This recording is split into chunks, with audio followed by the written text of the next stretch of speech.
Welcome to my page evolution of student by Shivangi Mishra. तो हम लोग ने सैटरडे को की पढ़ा था बैलेंस डाइट क्या होता है, संतुलित आहार। तो हम लोग ने बहुत चीज़ें पढ़ी थी और समझी थी। तो आज हम लोग पढ़ेंगे आहार के लिए आवश्यक पोषक तत्व क्या हैं, जिसमें हम लोग आज फर्स्ट केवल प्रोटीन पढ़ेंगे। तो हम लोग प्रोटीन देखते हैं। प्रोटीन शब्द की उत्पत्ति ग्रीक। तो पहले आप लोग पढ़ते हैं आहार के लिए आवश्यक तत्व क्या है, पोषक तत्व क्या है, फिर इसके बाद हम लोग प्रोटीन पढ़ेंगे। तो आहार शरीर की मूलभूत आवश्यकता है, क्योंकि ये शरीर की वृद्धि, रोगों में से लड़ने की शक्ति तथा शरीर के लिए आवश्यक ऊर्जा प्रदान करता है। अतः आहार ऐसा होना चाहिए जिसमें आवश्यक पोषक तत्व हों, जो शरीर की उपरोक्त आवश्यकताओं को पूरा कर सके। किंतु सभी प्रकार के आहार उपरोक्त आवश्यकताओं की पूर्ति नहीं कर सकते हैं। ऐसी सभी आवश्यकताओं की पूर्ति संतुलित आहार ही कर सकता है। संतुलित आहार में पोषक तत्व अनिवार्य रूप से विद्यमान रहते हैं। शरीर के लिए मुख्यतः निम्न 6 पोषक तत्व की आवश्यकता होती है। ठीक है, शरीर की हम पूरे निर्माण और वृद्धि और रोगों से सुरक्षा के लिए हम लोग को मूलभूत ऊर्जा की आवश्यकता होती है, जिसमें से ये 6 पॉइंट आवश्यक होते हैं: प्रोटीन, वसा, कार्बोहाइड्रेट, विटामिन, खनिज, लवण, जड़। तो इसमें इन सारे 6 टॉपिक्स में से पहला टॉपिक प्रोटीन है, जो हम लोग आज पढ़ेंगे। तो प्रोटीन शब्द की उत्पत्ति ग्रीक भाषा के प्रोटियास से हुई है। इस शब्द का ग्रीक भाषा में अर्थ सर्वोत्तम खाद्य पदार्थ है। प्रोटीन की खोज बार्जिलियस ने की थी। प्राणियों के शरीर में पानी की अतिरिक्त मात्रा प्रोटीन में सर्वाधिक होती है। तो जैसा कि हम लोग देख रहे हैं, पानी में 70%, लेकिन पानी के बाद जो दूसरा नंबर आता है वो प्रोटीन का होता है। शरीर में प्रोटीन का अधिकतर भार शरीर के तंतुओं में रहता है। तंतुओं के अतिरिक्त हड्डियों, रक्त, एंजाइम, हार्मोन्स, धातु आदि सभी में प्रोटीन पाया जाता है। इस प्रकार शरीर में प्रोटीन का विशेष महत्व होता है। जैसा कि हम लोग ने देख लिया है, प्रोटीन के निर्माण में अमीनो अम्ल भी होता है। 10 प्रकार की प्रोटीन शरीर को खाद्य पदार्थों से प्राप्त होती है, जबकि 10 प्रकार के प्रोटीन हमारे शरीर में निर्मित होता है। शरीर में प्रोटीन का ऑक्सीजन की उपस्थिति में ऑक्सीकरण होता है, जिसके परिणाम स्वरूप शरीर में को शक्ति मिलती है। जैसा कि हम लोग समझे हैं। अब पढ़ेंगे हम लोग प्रोटीन का संगठन क्या है। तो प्रोटीन एक ऐसा कार्बनिक यौगिक है जिसका निर्माण 20 प्रकार के अमीनो अम्लों से होता है, तथा प्रोटीन में मुख्यतः कार्बन, ऑक्सीजन, हाइड्रोजन तथा नाइट्रोजन होते हैं। इसके अतिरिक्त प्रोटीन के कुछ प्रकारों में फास्फोरस एवं सल्फर की भी अल्प मात्रा होती है। प्रोटीन के मुख्यतः अवयवों की प्रतिशत मात्रा इस प्रकार है। ठीक है, पहले देखेंगे। कार्बन 50% है, ऑक्सीजन 23 होता है, हाइड्रोजन 7 होता है, नाइट्रोजन 16% होता है, और फास्फोरस 0.4% होता है, और सल्फर 0.3% होता है। जैसा कि हम लोग देख रहे हैं, कार्बन 50 है और सल्फर सबसे कम 0.3% है। ठीक है, फिर हम लोग पढ़ेंगे प्रोटीन की उपयोगिता क्या है।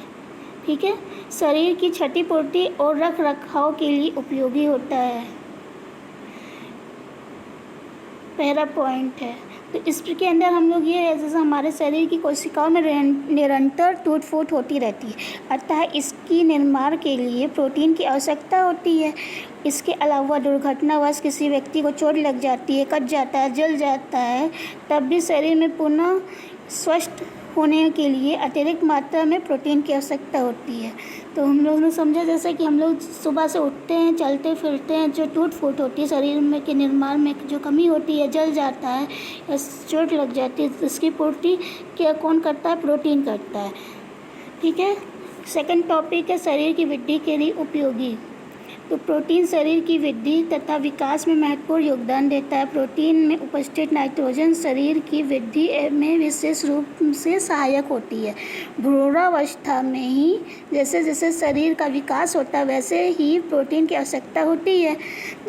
और जन्म के बाद शिशु के शरीर का विकास तीव्र गति से होता है, अतः इस काल में शरीर की वृद्धि के लिए अधिक मात्रा में प्रोटीन की आवश्यकता होती है। परंतु शरीर की त्वचा, बाल तथा नाखून आदि तो सदैव ही बढ़ते रहते हैं, अतः कुछ मात्रा में इनके लिए भी प्रोटीन की आवश्यकता होती है।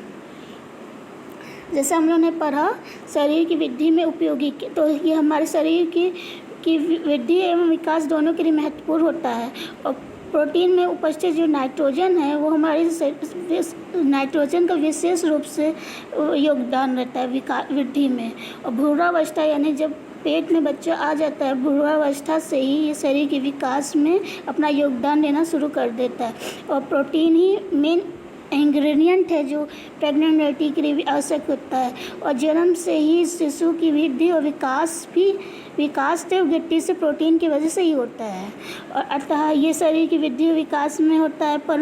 और ये शरीर का जो त्वचा है, नाखून है, बाल है, ये भी हमारे प्रोटीन से ही बढ़ते हैं। अगर ये ना रहे तो इनका विकास निम्न गति से होगा, लेकिन होगा।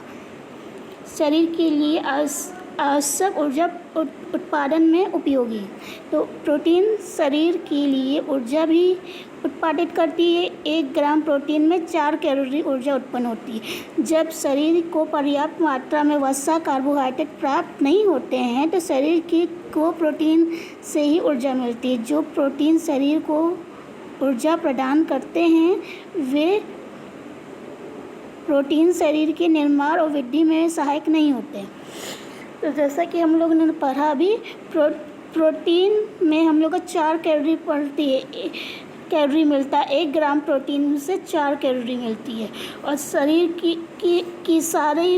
शरीर को पर्याप्त मात्रा में वसा, कार्बोहाइड्रेट जब नहीं मिलता है, शरीर में नहीं उपस्थित होता है, तो इस कमी को दूर प्रोटीन करता है अपनी उपस्थिति देके। फिर तीसरा पॉइंट है एंजाइम तथा हार्मोन्स के निर्माण में। शरीर के सुचारू रूप से कार्य करने के लिए एंजाइम और हार्मोन्स का विशेष महत्व है। प्रोटीन विभिन्न प्रकार के एंजाइम्स तथा हार्मोन का भी निर्माण करती है। शरीर के लिए उपयोगी नाइट्रोजन युक्त विभिन्न यौगिकों के निर्माण में भी प्रोटीन विशेष रूप से सहायक होती है। शरीर के लिए आवश्यक अनेक प्रकार के रस जैसे इंसुलिन, एड्रेनलिन और थायरोक्सिन का निर्माण भी प्रोटीन करती है।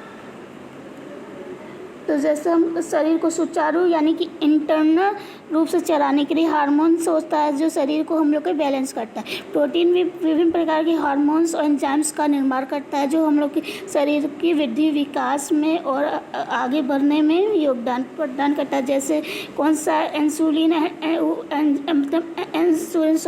एंजाइम्स हैं जो शरीर में निर्माण होते हैं प्रोटीन से, उनका नाम है जो इंसुलिन, एड्रेनलिन और थायरोक्सिन। ठीक है, थायरोक्सिन का निर्माण होता है। और रोग प्रतिरोधक क्षमता में भी बढ़ाने में भी करता है। तो शरीर में अनेक रोग उत्पन्न होते हैं, किंतु शरीर अपनी स्वाभाविक रोग प्रतिरोधक क्षमता के कारण स्वस्थ रहता है। प्रोटीन शरीर की इस रोग प्रतिरोधक क्षमता को उत्पन्न करने तथा बनाए रखने में महत्वपूर्ण भूमिका अदा करते हैं। यदि शरीर में प्रोटीन की कमी हो तो शरीर की ऑक्सीजन ग्रहण करने की क्षमता कम हो जाती है।